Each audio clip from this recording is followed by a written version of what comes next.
at the New Indian, we have the legendary Arif Mohammad Khan, Governor of Kerela, a historian, a scholar of religion and literature, but above all, a Muslim reformer who's been fighting for the rights of Muslim women since the 1980s.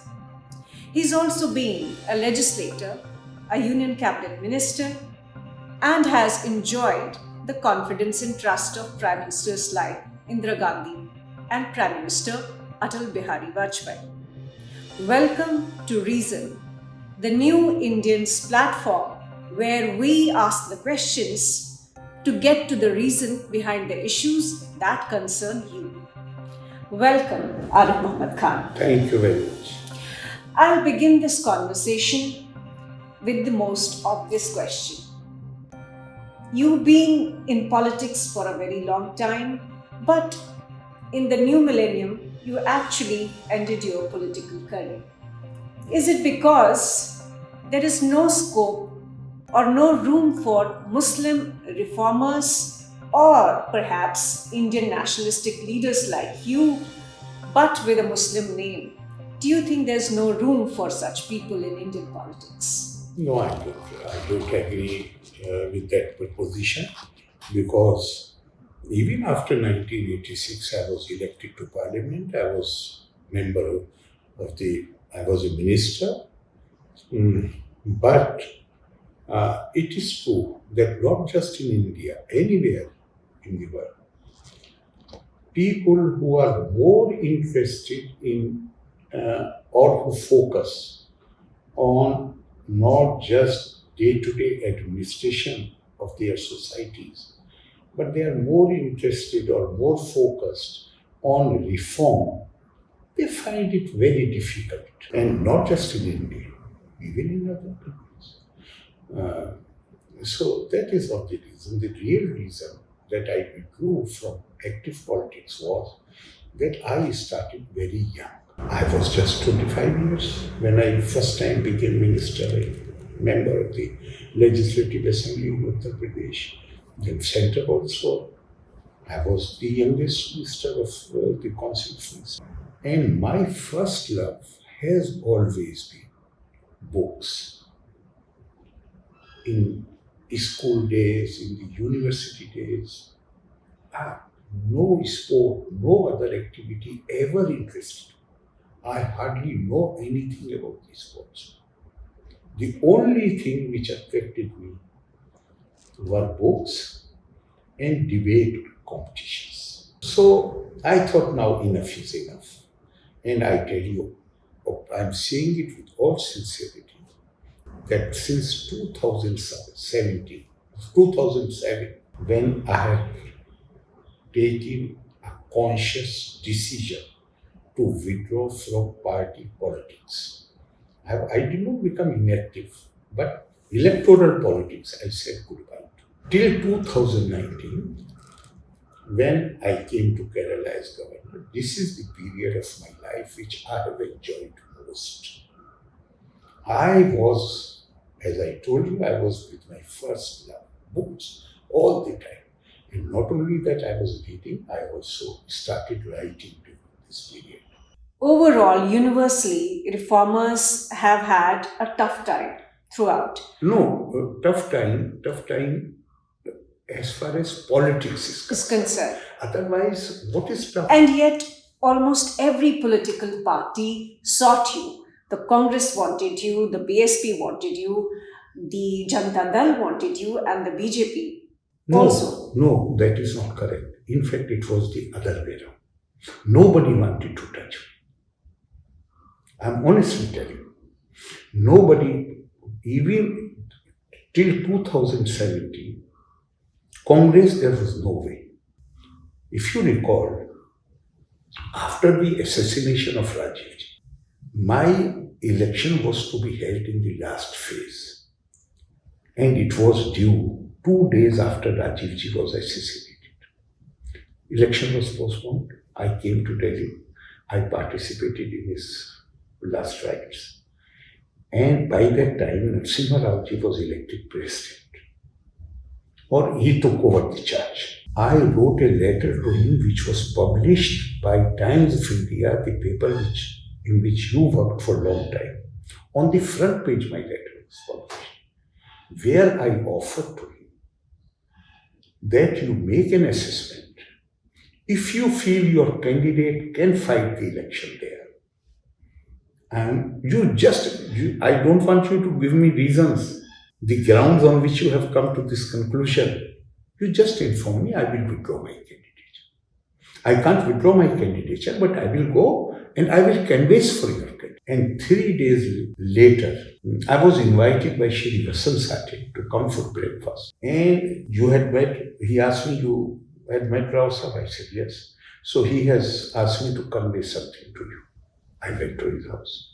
And he told me, and I'm telling you exactly, and this is not the first time.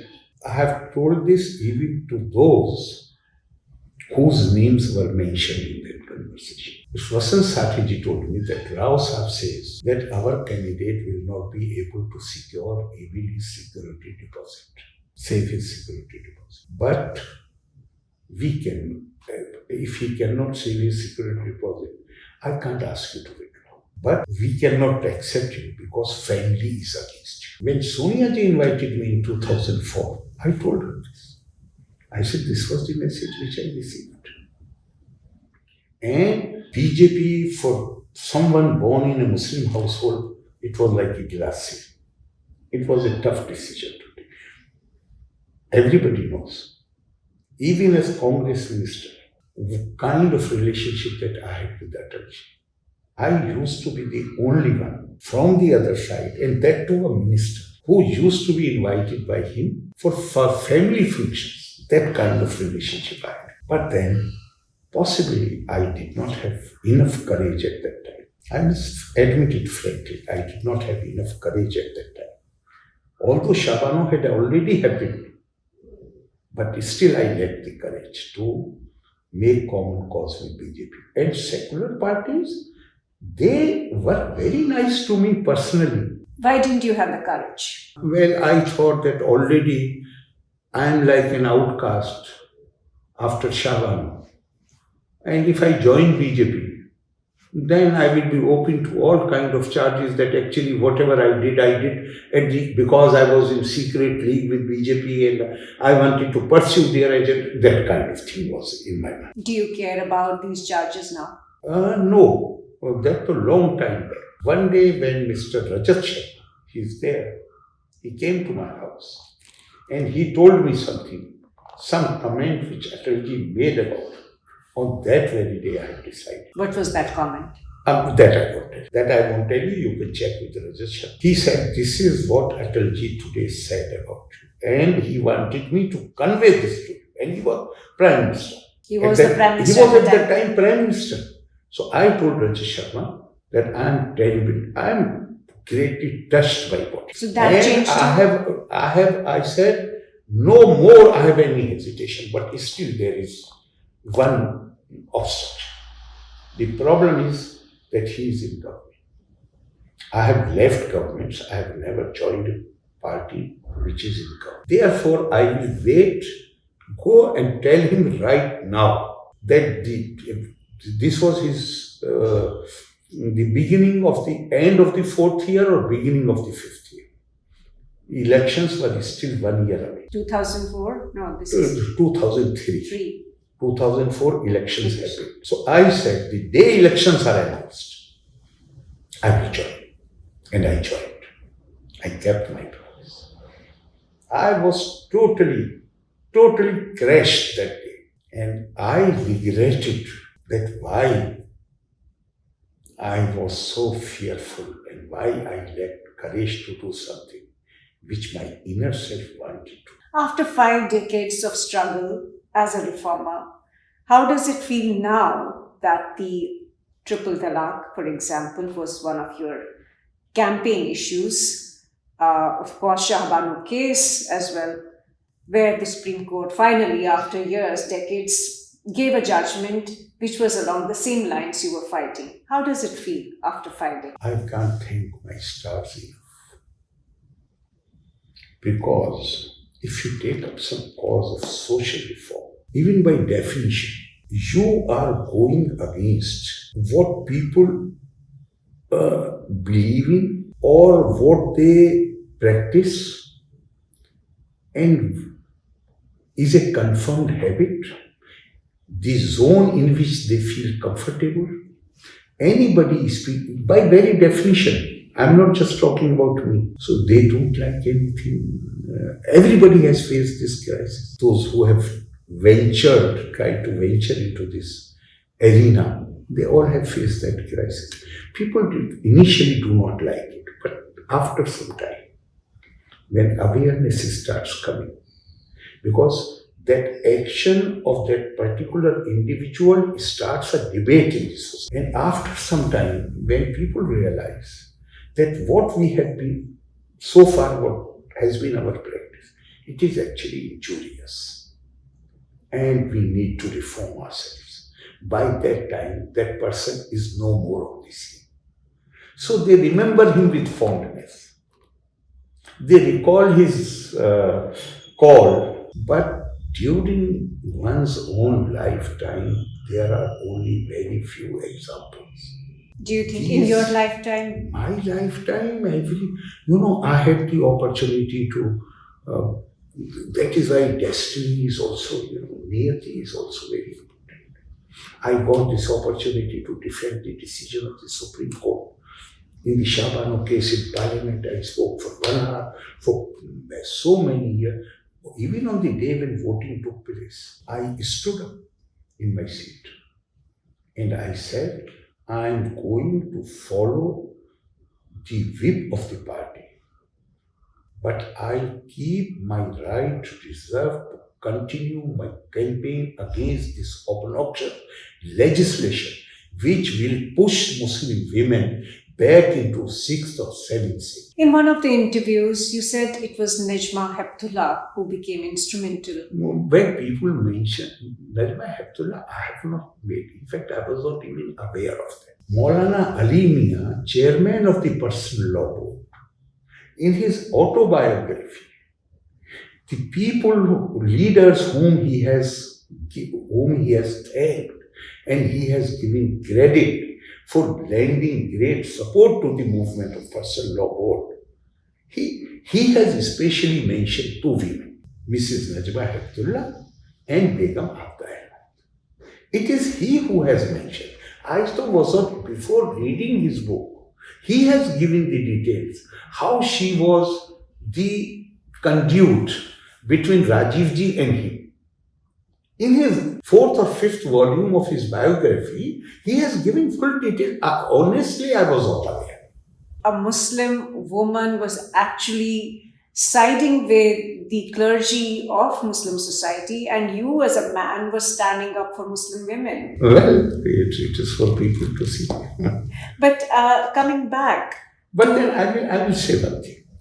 If the then Prime Minister Rajiv ji had asked anybody else other than her to be the contact between Ali Mia and himself, no, that's such in Indian politics, to become a mediator between the Prime Minister. That you have defied Prime Ministers. I have. There is no doubt I have. But then I had to face the consequences of these things, because maybe, I do not know what, I should not try to speculate. But in my case, the Personal Law Board was they had taken such tough stance that even when they were negotiating with the Prime Minister, they had put this condition that I should not sit with the Prime Minister as a member of the team. Have you made any peace with the Muslim Personal Law Board in the last 5 decades? Peace in the sense, yes. Peace in the sense that I take a charitable view. The clergy cannot survive without spreading this ignorance in the masses. So I do not attribute any motives to them. In that sense, yes. But if you say otherwise, so they were so full of venom against me. Even today, initially, for first 4 or 5 years, after my resignation, even my own relatives, close relatives, on the occasion of some family function, marriage or something, they will come to invite me. When they were leaving, they will tell in my ear that send the family, you don't come. They had created this kind of atmosphere. Ali Mian himself. You were ostracized. I was physically attacked. Ali Mian personally is giving interview in 1987 after my resignation or just before resignation, after my speech in Parliament, or I don't exactly remember, after my speech or after my resignation. He gives interview to the organ of Congress. An interview is being taken. The journalist is a former student of his own seminary, Nadwa. In that interview, the correspondent of Qawmi Awaz asked him a loaded question, and he is playing with words. Maulana, you say that any payment beyond the period of iddah goes against the Islamic law and Islamic teaching. But there are some maroof shakhsiyat. My name is Arif. Maroof means well-known person. He does not use my name. He says, but in Urdu, he uses the word maroof. But एक मारूफ शख्सियत का ये कहना है parliament में कि कुरान खुद इसके लिए कुरान में खुद प्रोविजन जो मैंने I had quoted that verse, even Supreme Court had quoted that verse. Nobody has ever disputed. They have what they maintained was that it is against the law. They never said it is against the Quran. This is again important. So this fellow asked him whether fatwas should not be issued against such people. And listen to the reply which he gave. He said, I am not really in favor of personal law board doing any such thing. But at the local level, if the ulmas take notice of it and express their opinion, fatwa also means opinion. And if they give their opinion, then there is no harm in it. He was asking the local Malvis to issue fatwa against him. That kind of situation was there. But after, those are the days when I intensely studied Quran. I did nothing for those 5, 6, 7 years. I won't spend any time on any of it. And I catalogued every single verse. 6,600 verses. What subjects each verse deals with. So it became very easy for me because everything was on my computer. Therefore, and I had given them title. It was very easy to search for the verses which deal with any particular subject, scattered all over the Quran. So, in my speeches, I made it a point to refer to Quran extensively. After 5, 6 years, Urdu papers also started writing, and Muslims started raising this question. That you call Arif Mohammad heretic. He always quotes Quran in support of his arguments. You never quote Quran because there is nobody can find any quote in Quran in support of it. So I was telling you that I can't thank my staff enough because in 2017 I went to the Supreme Court only to watch the proceedings. I was not representing anybody, but the question came from the bench. And in the open court, they asked everybody, every lawyer was representing one party or the other. And everybody said they have no idea. Then I raised my hand, I took the permission of the bench, I explained it for about 7 minutes. And the chief said, I was thinking that I won't be recognized by anybody because I was wearing my robe as a lawyer. And I have not practiced much. So nobody actually has seen you in your robe. Nobody had seen me in my robes. But Chief Justice recognized me and he told me, he said, but Mr. Arif Mohammad, we would like to hear you in detail. Can you come after lunch?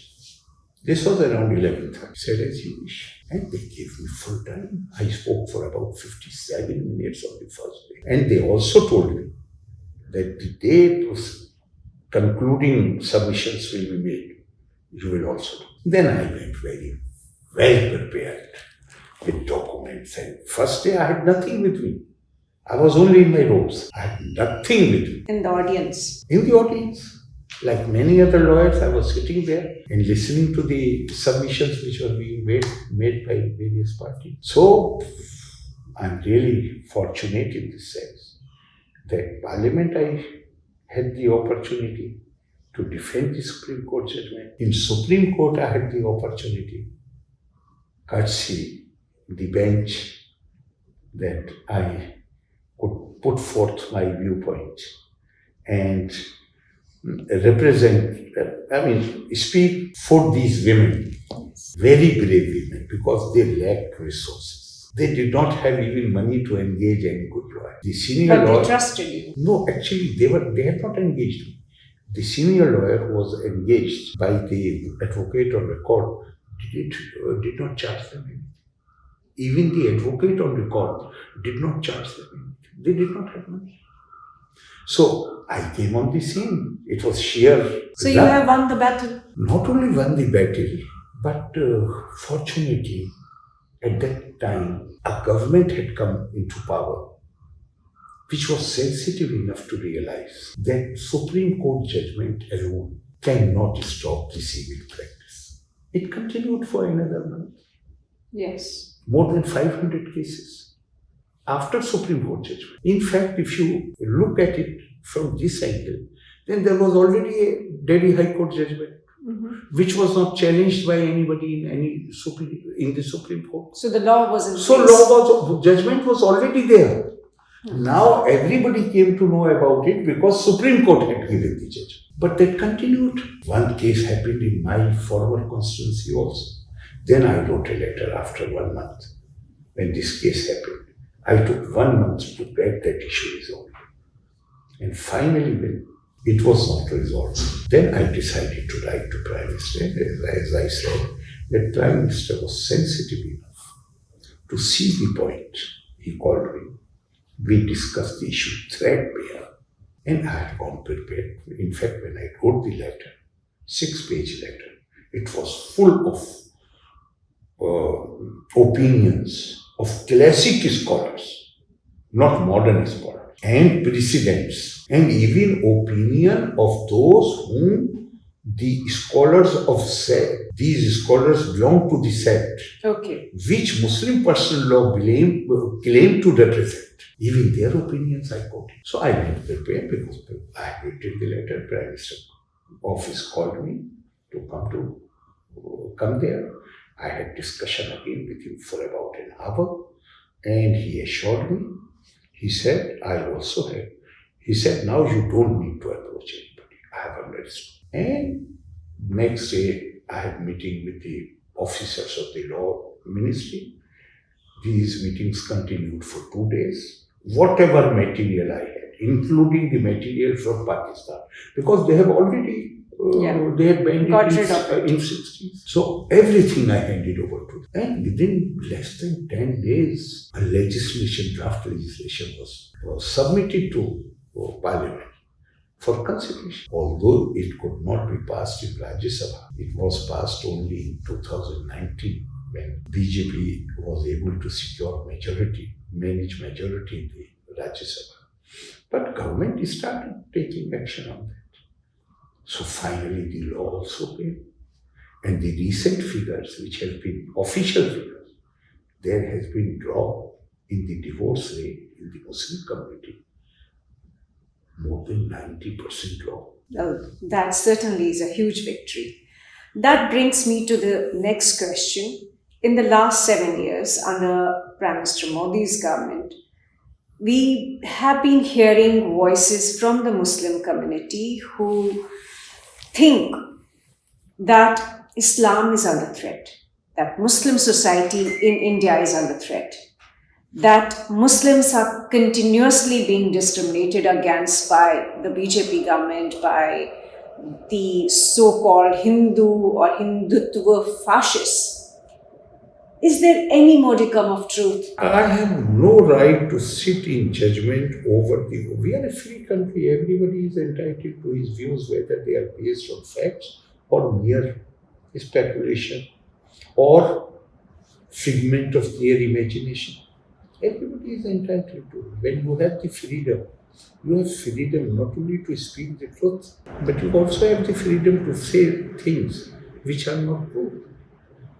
And unfortunately, this terminology and the idiom which you have mentioned, it has not been used in last 7 years. Tell me any time after the fall of the Mughal Empire, when any year when this terminology was not used, this country was partitioned and this terminology was used. There is nothing new about it. People have become, again, some people have developed a sense, not only in their own minds, they have developed a sense of victim. They feel very comfortable when somebody acknowledges or somebody suggests to them that yes, they are victim. And they feel happy if they share this sense of victimhood by many more people. So if some people feel happy in being melancholy, what can you do about it? As far as the facts are concerned, before 1947, whatever is being said about BJP now by these people, much worse was said about Congress, Mahatma Gandhi and Pandit Nehru before 1947. And worse than that was said about the British government after the fall of the government. So if you complaining all the time, if you make it a part of your habit, nobody can. You can awaken only a person who is sleeping. And somebody who is pretending to sleep, there is no way. This kind of narrative, this kind of discourse led to the partition of India. The kind of discourse that we are hearing today is very similar to probably the Today discourse. the situation is different, Aarti. It led to the partition of India because third party was there. Today, even two parties are there. There are some individuals. So you think there's a... They receive media's attention. I do not know. I know, but I don't want to say anything. Why they receive media? They are not even, today in India, you do not, during the British period, it was a zero-sum game. It is not an allegation. The constitutional arrangement, the policies, the administrative measures were formulated in a manner so that it becomes zero-sum game. Muslims were told, this is the size of the game.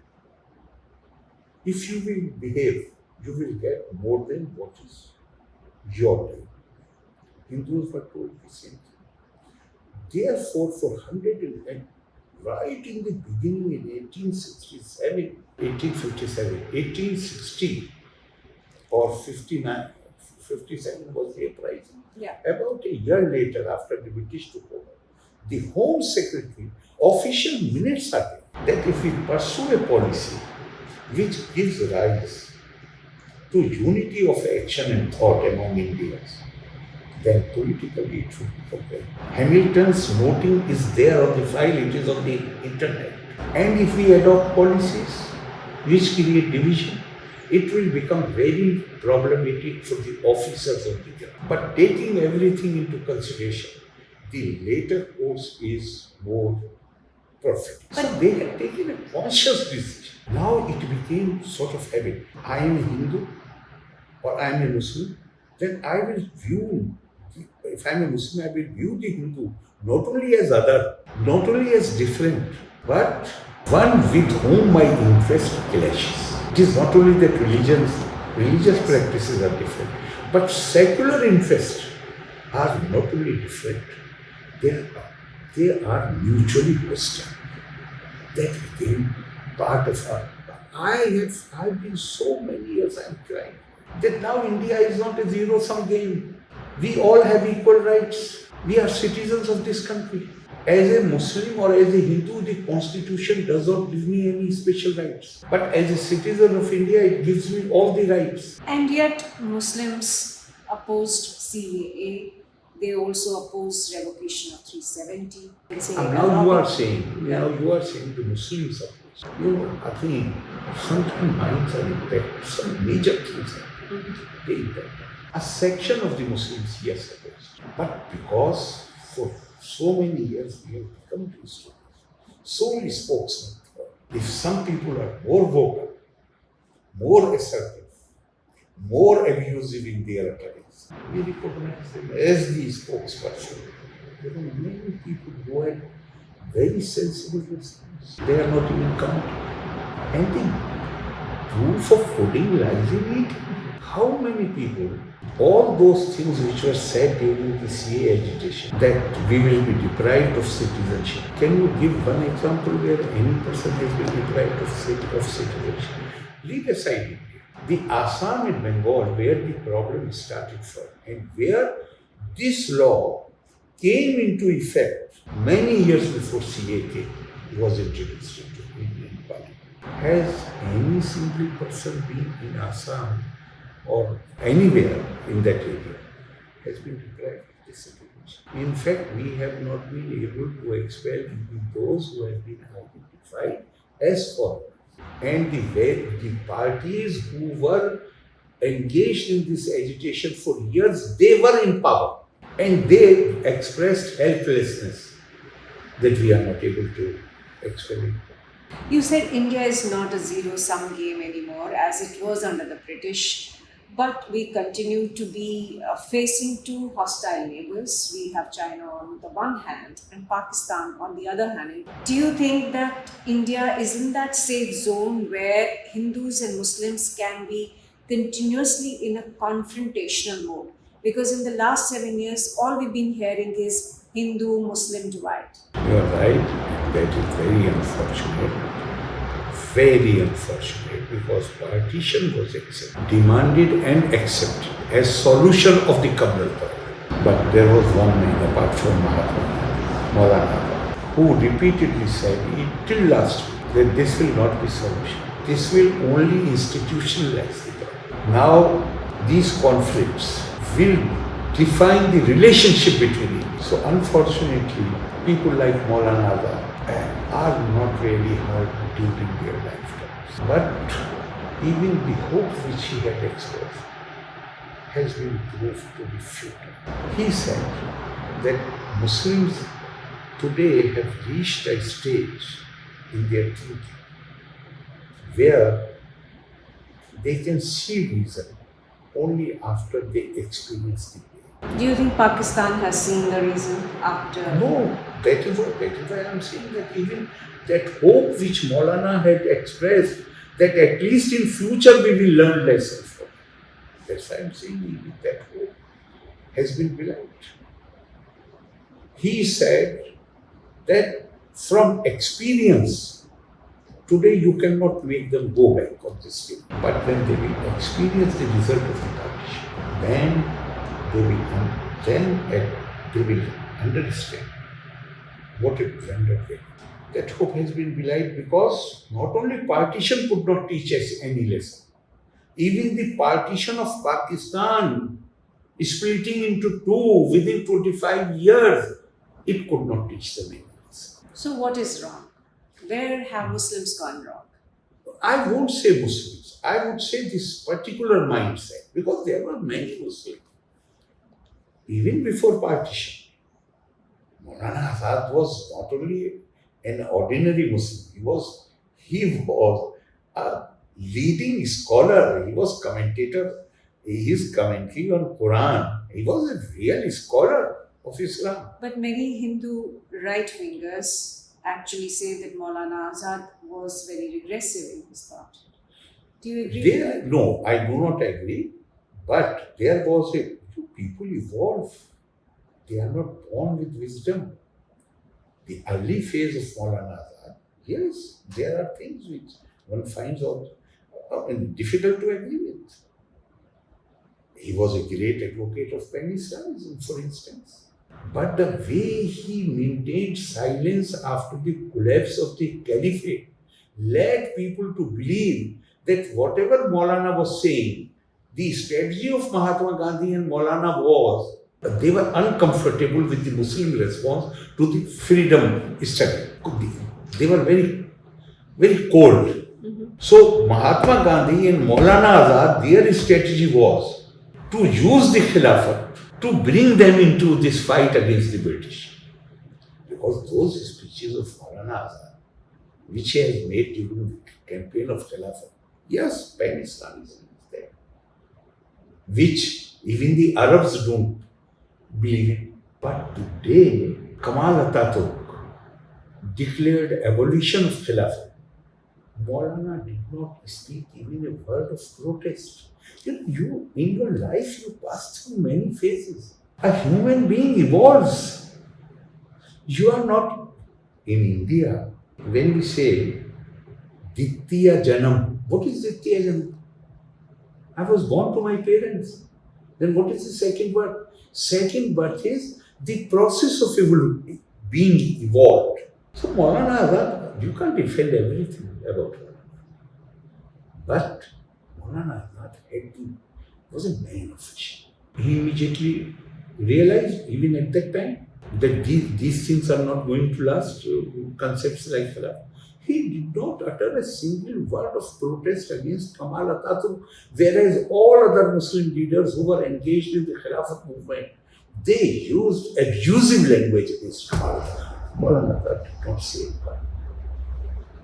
And that is where many writers, they have taken note of it. And they say that Maulana actually was not with Khilafat.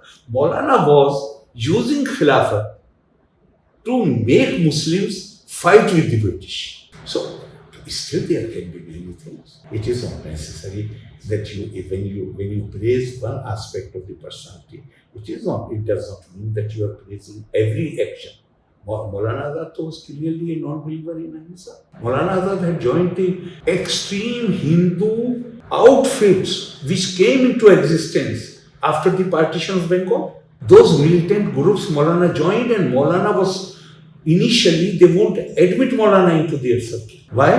Because he was a Muslim. Muslims generally were in support of the partition of Bengal. So they will not. And Maulana persisted and persisted and persisted. And he was able to win their confidence. And he became part of it. And he organized arms for them.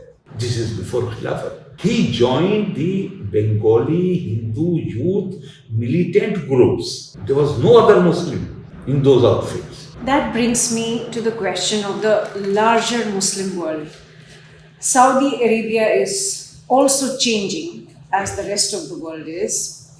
And we are seeing under Mohammed bin Salman, there are certain reforms which are now giving greater rights to women in Saudi Arabia.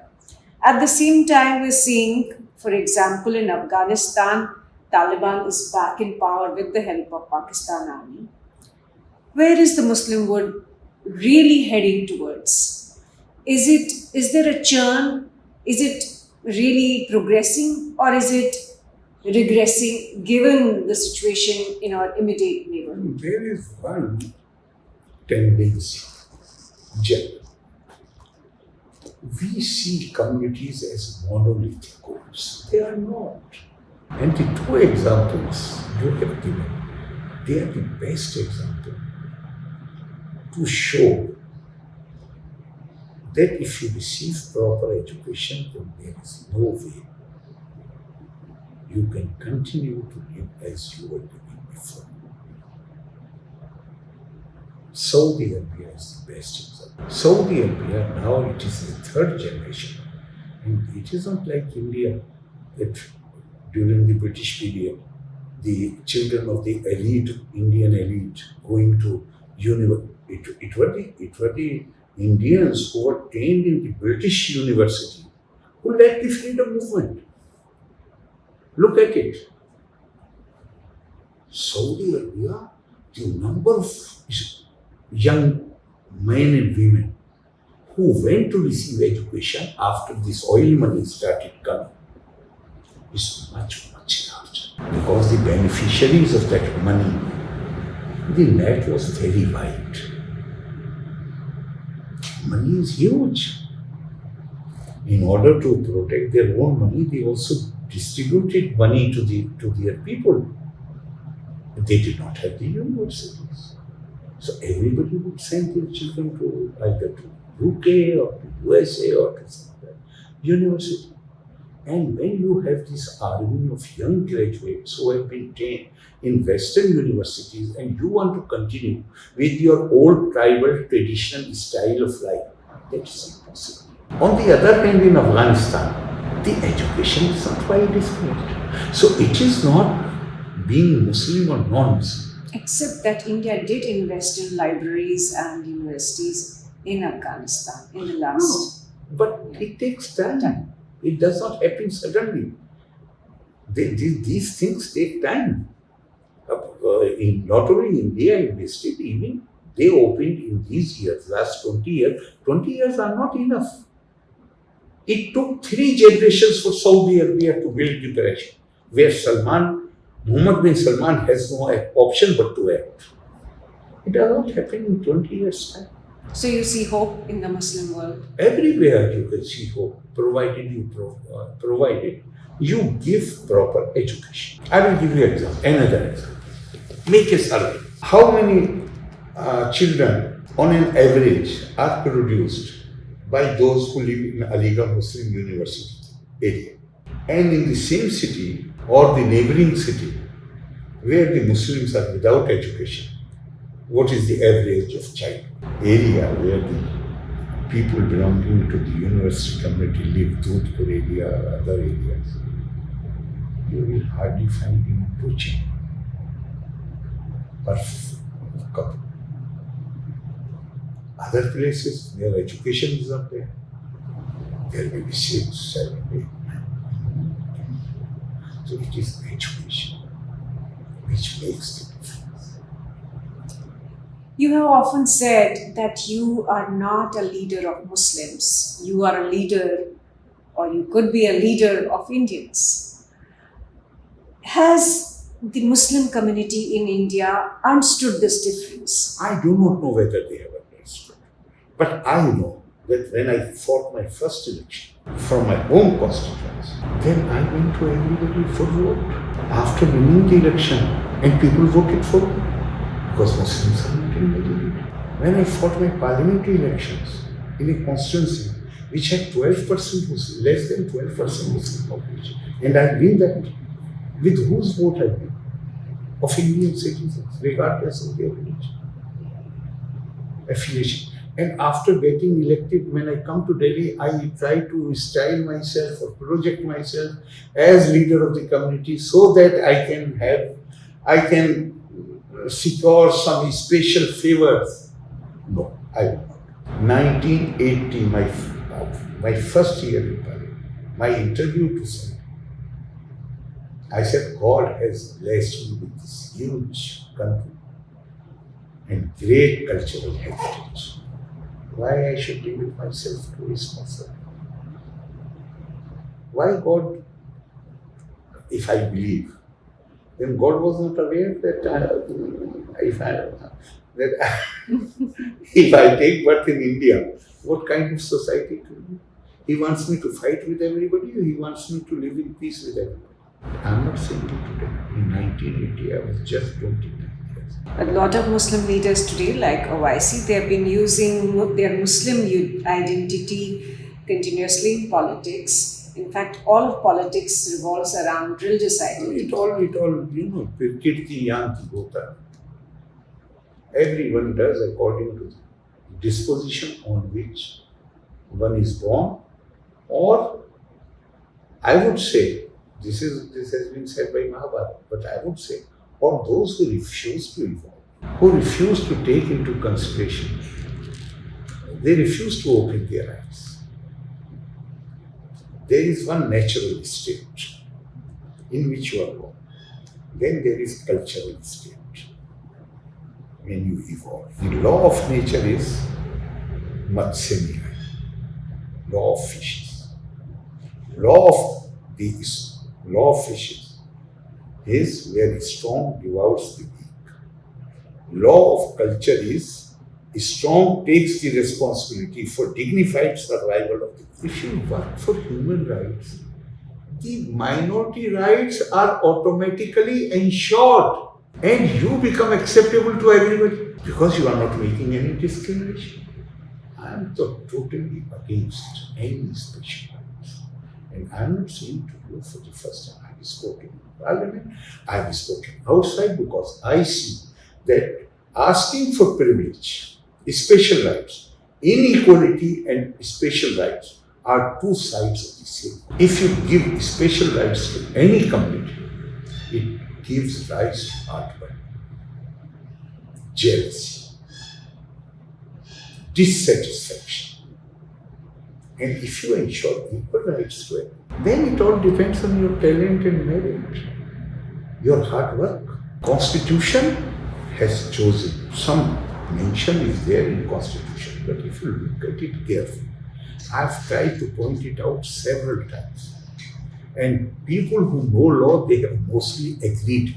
Whatever is provided in Article 20, it is not only the Muslim or Christian institution, there are so many Hindu institutions. Is there any threat to them? They come under Article 26. What is special about 29 and 30? Even if you remove 29 and 30, is anybody going to stop the Muslims or Christians or Jews or any religious group in India from setting up their education institutions?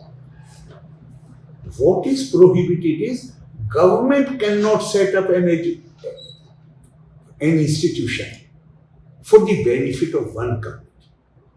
But one community using their own resources, if they set up an institution, they are free to conduct their affairs. When they start receiving government aid, then their stipulation comes. And that is that they can't make any discrimination on the basis of caste, class, community, color, that they can't. Because they are receiving government. On that beautiful note, we will end this enlightening conversation. I am privileged and honored. Thank you. Thank you.